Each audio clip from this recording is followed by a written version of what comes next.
Welcome to a Catholic Health Education session on intra-abdominal pressure monitoring.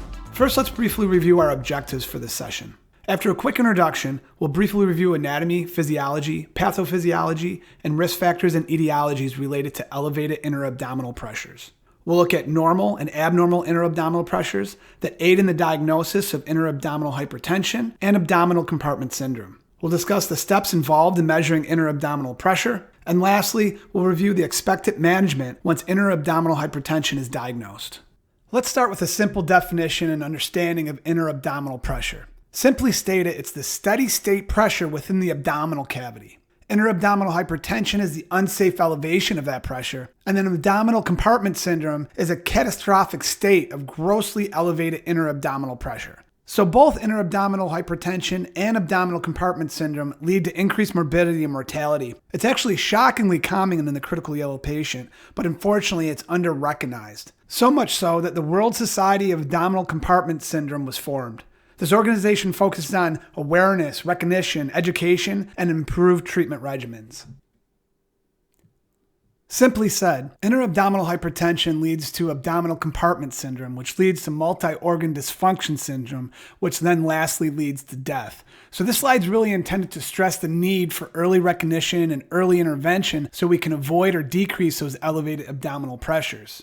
To drive the point home, I want to quickly review results from two different trials. The first paper confirmed the high prevalence of intra-abdominal hypertension in surgical patients, up to about 65%, but it also unmasked the fact that medical ICU patients suffer intra-abdominal hypertension as well. In this paper, 54% of the population, the medical ICU patients, suffered intra-abdominal hypertension, and what was even more shocking was that the medical patients experienced abdominal compartment syndrome more than the surgical patients, 10.5% versus 5%.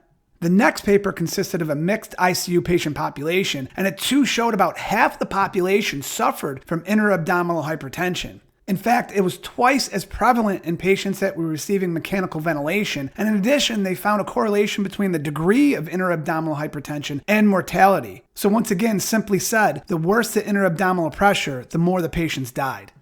Now let's shift our attention to some basic anatomy and physiology by discussing the boundaries and some of the components of the abdominal cavity. The superior boundary of the abdominal cavity would be the diaphragm. The inferior boundary would be the pelvic floor. Some people refer to this as the pelvic inlet. The posterior boundary would be the vertebral bodies, the posterior ribs, and the posterior abdominal muscles. And most importantly to discuss would be the anterior boundary, or some folks would refer to this as the ventral boundary. And this would really include the anterior lateral abdominal muscles and the more inferior lateral ribs. Now here's where it gets good.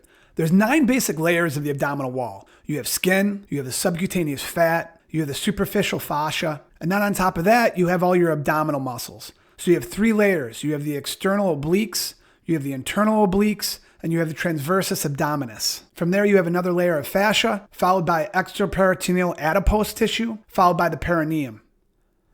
Now, what is the perineum? The perineum is a layer of serosa and a thin layer of connective tissue. It essentially lines the abdominal cavity itself. What's fascia or fascia? It's a sheet or band of connective tissue, and it's really meant to stabilize or enclose musculature. We all know that the abdominal cavity contains the greater part of the digestive system, the liver, the spleen, the gallbladder, the pancreas, the kidneys, the adrenals. In addition, it also contains the aorta and the IVC, the inferior vena cava. Most of us also know that the peritoneal cavity is actually separated by the intraperitoneal cavity and the retroperitoneal cavity.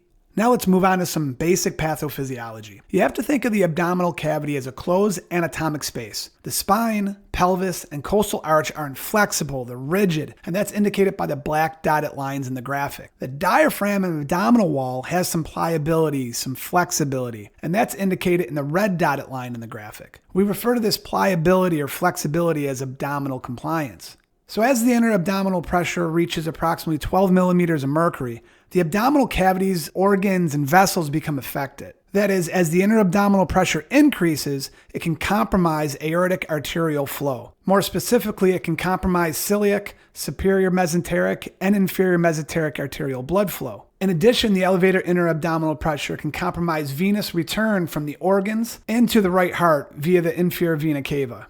This can be conceptually and mathematically explained by the following formula. Abdominal perfusion pressure equals the mean arterial pressure minus the intra-abdominal pressure. And we want to target for at least 60 millimeters of mercury. When we apply this to treatment, first we need to avoid hypotension and defend a mean arterial pressure of 65. Then we focus on measures to decrease the intra-abdominal pressure. We really should try to prevent supraphysiological mean arterial pressures to adjunct the abdominal perfusion pressure. The exception would be in extremis conditions when we're on the way to the operating room for a decompressive surgical intervention. Let's take an abbreviated look at how intra-abdominal hypertension can affect various body organ systems. Elevated intra-abdominal pressures can lead to increased interthoracic pressures, increased peak airway pressures, and due to the elevation in the diaphragm, can also lead to compressive analectatic changes within the lungs. Elevated intra-abdominal pressure leads to decreased abdominal wall compliance. It leads to decreased abdominal perfusion pressures and decreased perfusion to the organs. This leads to additional bowel edema and increase in bacterial translocation. Intra-abdominal hypertension can lead to increased intracranial pressures, increased right ventricular overload, and decreased venous return, thus reducing cardiac output. We can see decreased hepatic blood flow, decreased renal perfusion, and lastly, increase in venous thromboembolisms due to venous stasis. With that little bit of information, it's much easier to see how intra-abdominal hypertension can lead to abdominal compartment syndrome, which thus can lead to multi-organ dysfunction syndrome, and lastly, death. Now we're going to get into the risk factors, classification, and etiologies of intra-abdominal hypertension. First, we have primary intra-abdominal hypertension, and this is a result from a direct injury or disease from the abdominal pelvic region. So I think trauma, I think bowel obstruction. Then there's secondary intra-abdominal hypertension, and this is from an indirect condition. It didn't originate in the abdomen. So things that go through my head would be sepsis or overzealous fluid administration. And then lastly, there's recurrent intra-abdominal hypertension, and that's just that. It's really the redevelopment of intra-abdominal hypertension after a medical or a surgical treatment. Now, as we look at the etiologies, look at the following as not only causes, but risk factors for intra-abdominal hypertension. The causes and risk factors are really broke down into 4 different groups. Decreased abdominal wall compliance, increased interluminal contents, abdominal cavity collections, and lastly, cap, leak, and fluid resuscitation. Let's go through this with just a bit more detail. First, let's take a look at decreased abdominal wall compliance. We can see this in obesity, abdominal surgery and trauma, a patient in a prone position, any type of rectus sheath hematomas, circumferential burns, and high airway pressure.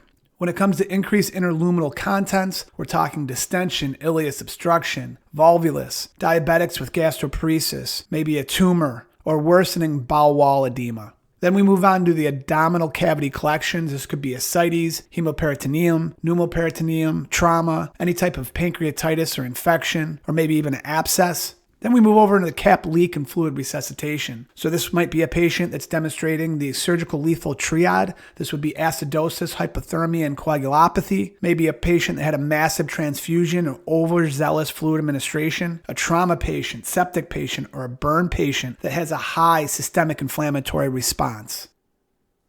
I could go on with numerous other risk factors, but what I really want to hammer home here is that the majority of our patients in ICU have multiple risk factors for intra-abdominal hypertension.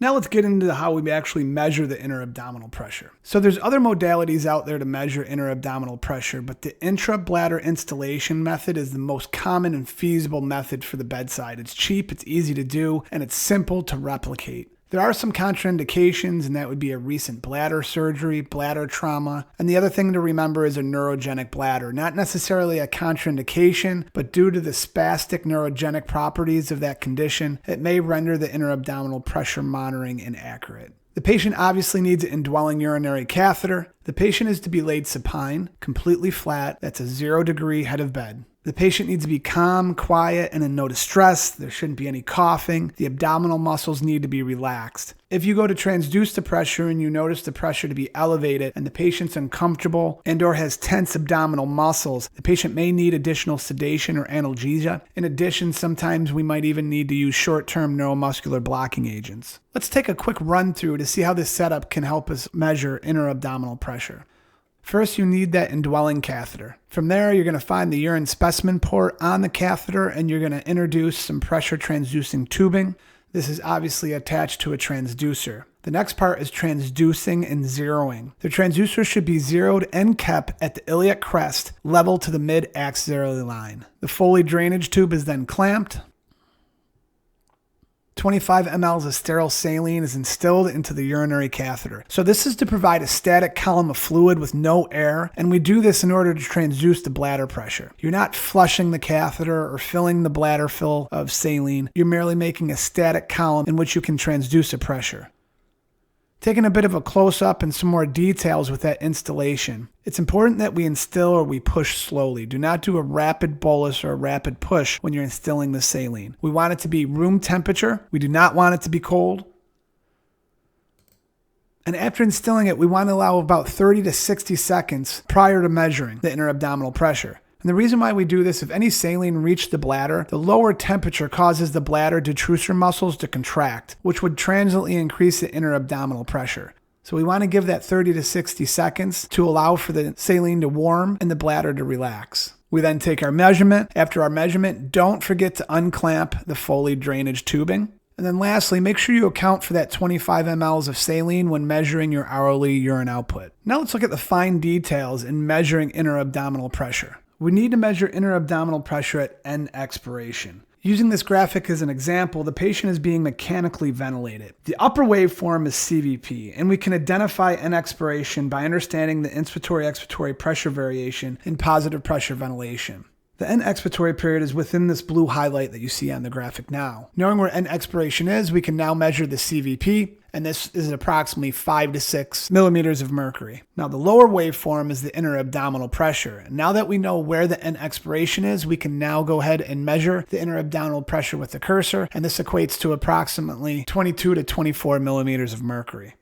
Now that we know how to measure intra-abdominal pressure, let's talk about what a normal value is. So in a normal, healthy person, your intra-abdominal pressures range from 0 to 5 millimeters of mercury. However, a patient in critical care, a mean normal is more likely to be between 5 to 7 millimeters of mercury. It's important to point out that chronic states tend to have a higher baseline values, and those states would include obesity, pregnancy, and chronic ascites. Now, it's not to say these patients still can't suffer intra-abdominal hypertension and abdominal compartment syndrome, but most likely at higher than expected pressures. Now let's take a look at some abnormal values and some diagnostic values of intra-abdominal hypertension and abdominal compartment syndrome. Intra-abdominal hypertension is defined by intra-abdominal pressure equal or greater to than 12 millimeters of mercury. There's 4 different grades of intra-abdominal hypertension. Grade 1 is intra-abdominal pressure of 12 to 15. Grade 2, intra-abdominal pressure of 16 to 20. Grade 3, intra-abdominal pressure of 21 to 25. And lastly, grade 4 is an intra-abdominal pressure greater than 25 millimeters of mercury. Abdominal compartment syndrome is defined as an intra-abdominal pressure greater than 20 millimeters of mercury with new organ dysfunction and failure. Now that we know how to measure and diagnose intra-abdominal hypertension and abdominal compartment syndrome, let's review the basics of treatment. Once we've identified an intra-abdominal pressure of 12 or greater, we want to initiate medical therapy.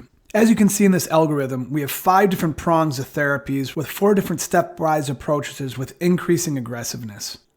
First, we want to optimize systemic or regional perfusion. Step 1 of this treatment prong would be goal-directed fluid resuscitation. I would add to this fluid responsive testing to guide resuscitative therapy and efforts.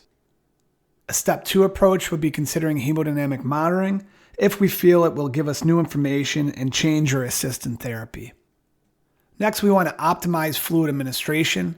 Our step 1 approach is avoiding excessive fluid resuscitation, and this just adds on to why we should use fluid responsive testing to guide resuscitative efforts. We want to aim for a zero negative fluid balance by day 3. If the intra-abdominal pressure is refractory to this, we go on to step 2, and this is considering resuscitating with hypertonic solutions in the setting of trauma or colloids in the setting of a medical patient. In reference to colloids, while the physiology makes sense, literature doesn't strongly guide us into this direction definitively. Next, if the patient is stable and no longer in shock, we can consider fluid removal through judicious diuresis.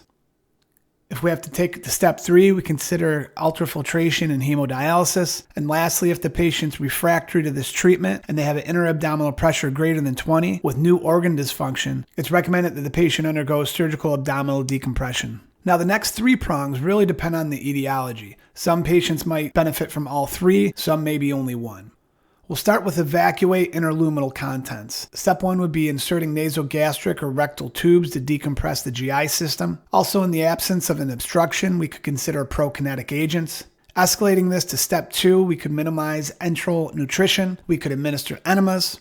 Again, if the patient is refractory, we would escalate to step 3. We would consult our GI colleagues for consideration of colonoscopic decompression. We would probably have to discontinue our enteral nutrition temporarily. And once again, if the patient is refractory, they should be considered for surgical abdominal decompression therapy. The next prong of treatment is evacuate interabdominal space occupying lesions. Step 1 would be identifying these lesions by ultrasound. Step 2, we may need more definitive information by getting a CT scan. We should also consider percutaneous catheter drainage. Escalating to step 3, our surgical colleagues may consider surgical evacuation of the lesion. And then once again, if the patient is refractory, the patient should undergo surgical abdominal decompression. And the last prong of therapy is improve abdominal wall compliance. So step 1 would be ensuring adequate sedation and analgesia, as well as removing any constrictive dressing or abdominal binders. In addition, if it is a burn patient and they have circumferential abdominal burns, a escharotomy could be considered. If the patient's refractory to treatment, we're going to escalate to step 2. We could consider reverse Trendelenburg position. As you can see in this graphic, reverse Trendelenburg may offset the pannus or a large abdomen to improve abdominal compliance. If we need to escalate therapy to step 3, we may need to consider neuromuscular blocking agents. And then lastly, if the patient is yet again refractory to treatment and demonstrates an intra-abdominal pressure greater than 20 with new organ dysfunction, the patient should undergo surgical abdominal decompression. Let's wrap up this educational session on intra-abdominal pressure monitoring. We've learned that it's necessary to have a conceptual understanding of intra-abdominal hypertension and abdominal compartment syndrome. We know that intra-abdominal hypertension increases morbidity and mortality, and that it takes astute clinicians to recognize and diagnose early. With that, we need accurate and consistent intra-abdominal pressure monitoring. We also need aggressive, prompt medical non-surgical management initiated as soon as possible. And then lastly, when medical interventions fail, prompt surgical decompression must ensue. This completes this Catholic Health education session on intra-abdominal hypertension and abdominal compartment syndrome.